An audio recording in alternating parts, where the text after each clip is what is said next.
Hey folks, my name is Arturs Neiksans. I'm the leading Latvian chess grandmaster, and I have one more game to show to you. That's the game that I played last weekend in Berlin. There was the qualification match, qualified for the first Bundesliga. So, in case you are following what I'm reporting on my YouTube channel, I'm playing in several chess leagues, and one of them is the second Bundesliga from my team, Schachfreunde Berlin. And in the regular season, we finished in the second place. And this means we are not immediately eligible outright to qualify for the highest division, where people like Magnus Carlsen, Arana, Nakamura, Gukesh, obviously, they play there. But we would have to play a qualification match with another team that finished second in their division. And that was the team Hofheim. So what we did, we gathered every single best player we had in a team for just one single qualification match. My opponent was Marin Bosiocic, a strong Croatian grandmaster whose current rating is 25-22, but his career high rating is more than 100 points higher. So I knew him to be a very dynamic player. And even though this was, again, a team event, and I'm playing with a white color, and he's supposed to be solid, I was thinking during my preparation, how do I provoke him? Anyway, I decided I'm just going to play the quiet treaty and see what happens. Again, I'm not going to deny it was not a very deep prep. I looked at some of his games, and he did play several combinations, and I thought, I'm going to figure it out always. Played d5, g3, bishop g4, this is what he had played before, bishop g2 and e6. Now, I thought this was a pretty interesting setup because he keeps his pawn on c7, and maybe he reserves the opportunity in some lines to play c5 or c6. The knight on g8 sometimes might go to bishop d6 and knight e7. So that's why I also thought I have to be smart and not to reveal my cards a bit too early. So play short castle. He played now knight f6. I have to essentially choose between c4 and queen b3 ideas, go after the pawn on b7, play some d3, knight e2, kings in and attack ideas, or play some d4, c4, classical queen's gambit decline, I suppose. Yeah, so we can transpose there as well. So after some thought, I decided to play d3. Bishop b7, just play knight e2, and I decided not to rush with the move h3, which is something that I'm recommending in my chessable course. The kings in attack in 100 variations. And now Bosiocic, he played h6. And I thought, that's a really weird move. Because why would you here start with h6 when you can play shoot castle, when you can play c5, you can play c6? And I figured he doesn't want to give me the bishop pair. Like, for example, after the show castle, I can play h3, and whichever he retreats, square doesn't matter. I could play g4, I could play knight e5. And after knight e7, for example, I could take it, and then slowly, carefully try to open up the position, which is what I would have done. Of course, I would have done it because this was the team event. I was looking for a quiet, long-term game, and I thought that this is where I want my opponent. So he played h6, but I thought that's pretty weird, because if he wanted to save the bishop, he could have started with move bishop h5. And then if I commit to h3, then play h6. So that's what I thought. That it made a bit more sense. So when he did this, I thought, can I immediately punish it in a way? So I played e4. I figured I have to fight for the center, and anything else felt a bit slow. And after e4, he suddenly responded with c5. And again, I felt that he's inaccurate. Actually, engines say this is playable for black. So I was probably just having some illusions. How great is my position? And here I played h3, fully expecting that he's going to take on f3, because from afar I thought him retreating with a bishop and wasting a lot of tempies is very dangerous. And yet he did it. And he did it very quickly. He allowed me to play g4, play knight e5. Now, I don't think he can afford to give up the last square bishop, because if he does something like, I don't know, knight e7 or knight c6, I'm going to definitely take it. I'm going to take it. And from afar, I just evaluate that this position is in my favor because he has multiple last square weaknesses. I mean, I didn't really immediately see how I'm going to exploit them, but I thought in the long run, I'm going to figure it out. So of course, he played bishop h7, and from afar, I thought I have two continuations that really make sense. One of them was the maybe non-obvious move e takes on d5, with the idea that he cannot fully take with the knight. I'm going to play c4. There's some problems to the pawn on b7, some counterattack with knight f4. I just didn't believe this can work even because of queen f3.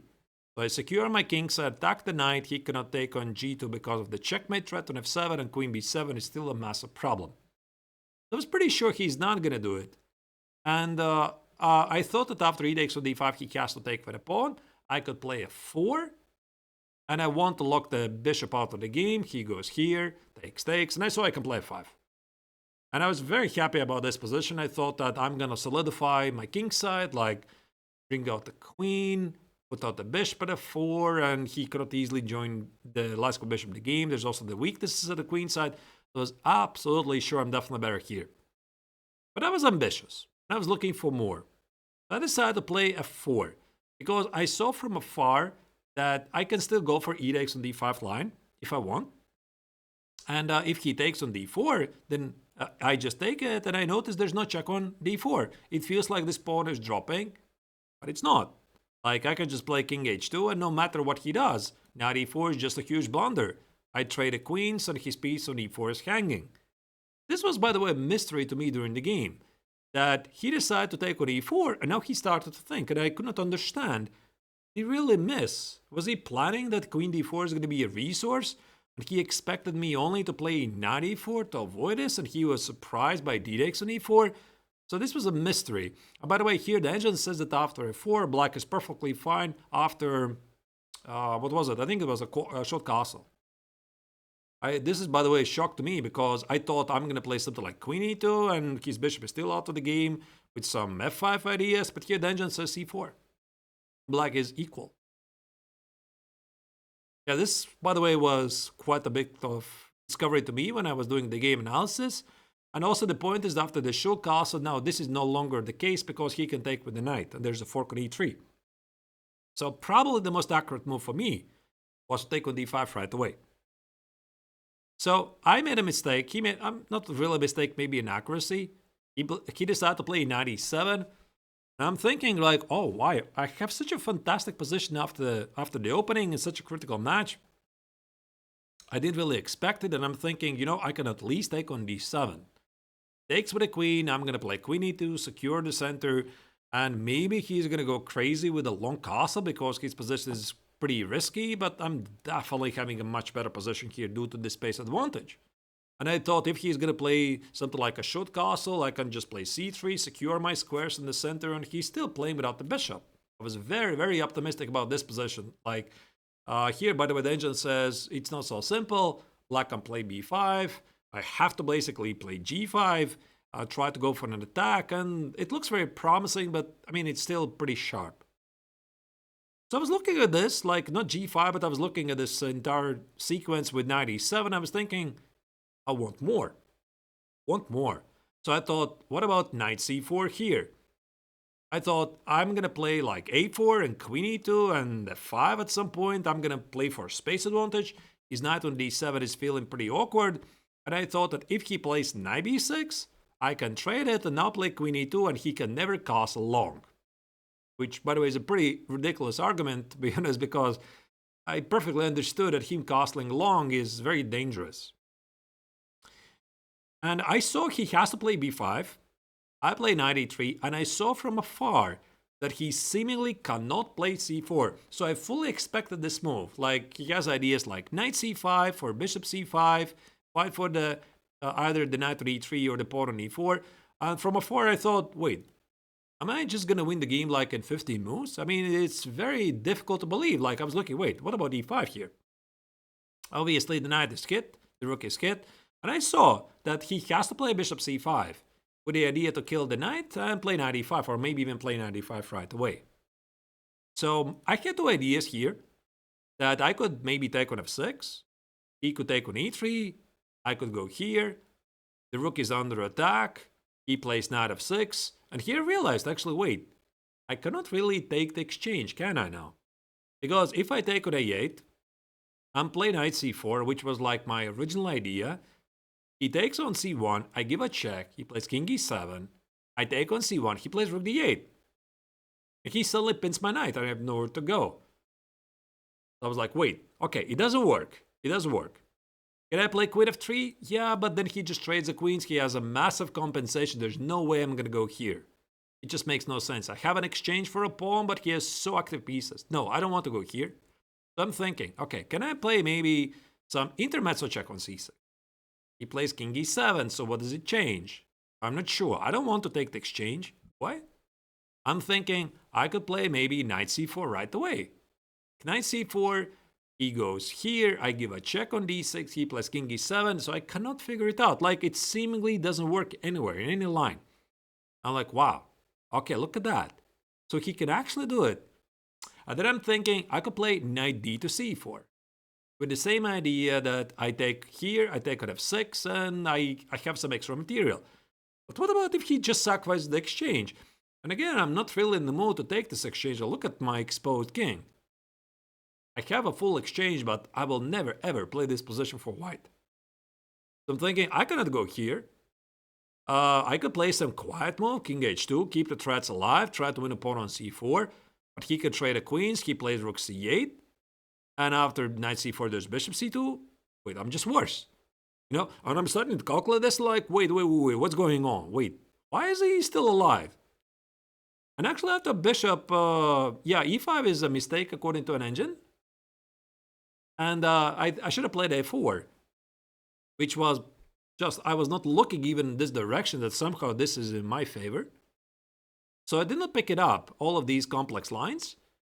And then I start to regret. Yeah, I should have played knight e7. I should have played for the simple continuation. Now I just gave my opponent too much activity because I perfectly understood that b5, c4 is going to be coming. And I just poorly calculated it.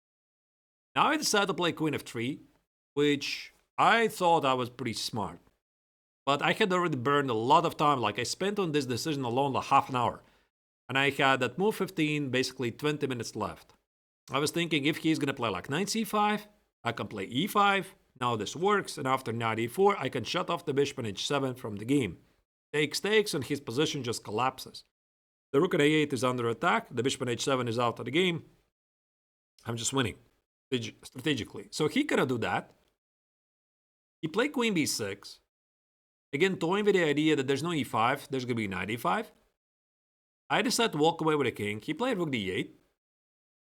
And I'm thinking, wait, where's my advantage? Like, I don't see it anymore. Because if I play e5, knight e5, this is basically what happened in the game. I could play knight e4, but he just plays some knight b4, knight c5. Why is it even worse? Like, black is incredibly active here. And I just could not believe it because his king is stuck in the center basically forever. Like, this is move 18. He hasn't cast a short that there's nothing I can do about it. So instead, I decided to include a4. Take it, open up the a file just in case. I also calculated some funny lines, which maybe don't really matter. And now I played e5 because I was just, running out of moves, basically. I mean, he wants to cast a short and play knight c5, so I have to do something about it. And here, if I play f5, I just weaken so many dark squares in my position. Like, this long diagonal is screaming for some attention. So I was not in the mood to do this anymore, even though that was like basically the original idea. And I decided to go here, take on d5, and here I made a big mistake. So apparently, I saw this move, queen e2. I saw this move to protect the pawn on e5. I want to play f5, shut the bishop from the game, and I saw that after bishop c2, I have knight c4, queen c2, and I'm going to play some f5 push with no risk whatsoever. For example, here, short castle, f5, I'm threatening to play f6, which is checkmate threats, and there's somebody can be better here, it's only white. I think you're going to agree, right? With such a powerful pawn on e6, why I didn't go here, it's a mystery. Yeah, but I think I was feeling like the game is slipping away from my fingers. And for some reason, I believed in the total activity. Like, I decided to take on d5. Since especially I had opened up the a file, I play knight e4 and knight e6. Yeah, all of this was looking very logical. I'm charging forward. I have 2 bishops. But somehow my gut instinct was saying something is not right about this. Because he can just take it. And if I take on d6 with a pawn, he plays knight f6. I'm just dropping the pawn for no good reason. So I have to trade with the queens. And my big idea when I went for this, I thought there's no way I'm in trouble here. Like, I play bishop e3, and I'm going to dominate with 2 bishops, strong pawn on d6, and open a file. I have the more active pieces, and I'm definitely not worse. Now, once I start to look at this position more closely, and also I had a time scramble, like 3 minutes left against his 50. Yeah, because the guy was waiting very quickly. Realized actually after knight e3, I have massive problems. I mean, the pawn on b2 is hit. The pawn on d6 is not so easy to support. Like, rook a6, he collects a pawn on b2, and I cannot pin his pieces in any way. Like rook f2, there's some knight e1 ideas, and the best case, I make a draw. The best case. But objectively, probably I'll lose, because he has those monstrous pawns. And I was thinking, wait, maybe I need to bail out with rook a5. You know, rook d6, rook b5, and probably it's going to be a draw. But I just didn't see what to do after bishop a4. I go here, he plays knight e3, and again, everything starts to hang. Like, Engine says this is still okay for white. Bishop d4, whatever, play for domination, but again, black just goes back and brings the other rook in the game. I just did not see how I can go here, but maybe I should have. So things escalated very quickly. I played bishop e3, he played here, and I tried to bail out with bishop c6. And yeah, that was the moment when I was getting pretty desperate, because I was like not even seeing any good move. Like, Engine says, yeah, rook a6, knight b2 probably was the best try, but black is just better. So I tried to bail out with this, but I even saw what's wrong with the idea. Like, I saw that there is knight b2, bishop c5, I pin the rooks, he gives a check, and rook d2. So I saw this line. But I thought, you know, I could still take on f8, allow him to give checks. He gives me the windmill checks, checks, checks, checks. So ultimately, the big idea here is if he takes on f8 at any given moment, I want to play rook. Oh, rook a8 is even impossible. Yeah, genius. Rook a8, rook e8. I wanted to win the bishop on e4. As you see, it's not even working. Yeah, this was time scramble calculation, essentially. And I was hoping, you know, he goes here. I'm winning an exchange against 2 pawns. Probably it's very bad, but maybe I have a chance to save it. Engine disagrees. Engine says it's hopeless. So, yeah, and here he played bishop b3, another powerful move, and on seconds I already didn't see what to do. Because the pawn on b2 is falling, I cannot defend it, and to make things worse, like, I don't have bishop c1. He just plays rook b8 and traps my bishop. Like this. And I'm losing everything. Like, immediately. I just couldn't believe it, how powerless are my bishops. And yeah, in the end, I just panicked. I played some bishop a4, rook b8, and tried to activate a king, but I already knew I'm dead lost here, and I could not figure out where did I misplay the position. He played knight b2. I played rook b1. Anything loses. I already was expecting that, you know, he's going to take it and play rook e8. My rook is under attack. The bishop cannot be protected. I'm just going to resign. Bishop c5, rook d2. I thought, I'm going to resign right here. And he plays here, c3. I'm like, wait, I can take it, give a check, and activate rook on c8. And suddenly it's not so clear, because all I need is to get the second rook to the last rank. And I have counterplay. He stopped me, he played rook a1. And now I basically blew my final chance to stay in the game. Yeah, I should have played f5. I'm not sure why I didn't even think about this. Because for some reason, after rook d3, I saw this position. I completely missed the move rook e1. So the idea is to remove the bishop and to play rook e8. And here the engine gives some lines like rook a2, king g1, knight a4, bishop f2, c2, rook e8, and g5. But you could imagine that black would be pretty concerned in this position, because if he miscalculates even the slightest detail, he's going to get checkmated. So I had a pretty decent practical chance to come back in the game, and I included bishop c1 to pin the knight on b2. allowing him to pin my pieces, but I thought that because of the multiple pins, I have some chances here. But to be honest, I have nothing here. He just plays f6 and I have no moves. The point is, if I take it, he gives a check. I cannot go further. He's just going to take it here and play rook a1. And yeah, after king g1, the king is cut off. The rook is on the second rank. Rook a1 is incoming. It's just dead lost, yeah. At least he can take 2 pawns here, give up the pawn on b2, and just easily win the rook king game. So, yeah, I just played king h2. He played here. I cannot take the pawn on c3. I would drop the rook. I went here. He played rook d3, inviting me to play king h4, having discovered the pretty cute checkmate trick on h3. I went back. He could have already given me a line mate with knight c4, rook d1. He didn't do that. He played here, and I was, resisting as long as I can, but the position is hopeless. In the end, there's checkmate in one threat, and I thought, okay, let's just finish the game with at least checkmate in one threat, and try to checkmate him, and of course I got checkmated myself. It didn't really matter, I could have resigned. I lost the game.